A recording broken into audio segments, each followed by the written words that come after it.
I know you've addressed this on your show as well. Under the radar Browns draft prospects. Yes, the underrated. I mentioned a lot of them on the offensive line, right? I really like the offensive tackle class this year.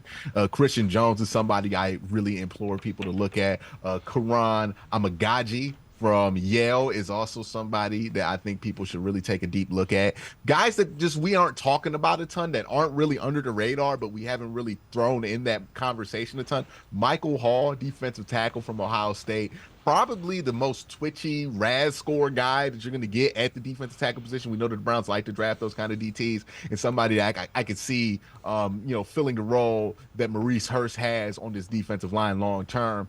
And then Ruke Orororo, who's an excellent run defender. I think he's a modern NFL run defender where he's not a giant guy, but he is a long and lean guy. And I think that works when you're talking about the east to west run styles that have really gotten popular in the modern NFL the last couple of years. So I think Ruke is another one that I would look at there. And do I have a wide receiver that's been flying? I mean, Malachi Corley, we just kind of talked about him. I feel like he's somebody that would be in that conversation. But yeah, I think there's a lot of guys that are flying under the radar that, I think since we're so deadlocked into thinking that the Browns have a need here, that Junior Colson, a linebacker out of Michigan, is also somebody I would throw in there too. But we get so locked into thinking they need a specific position, but they could just draft anybody. Like, I think every position's on the board for them except for special teams.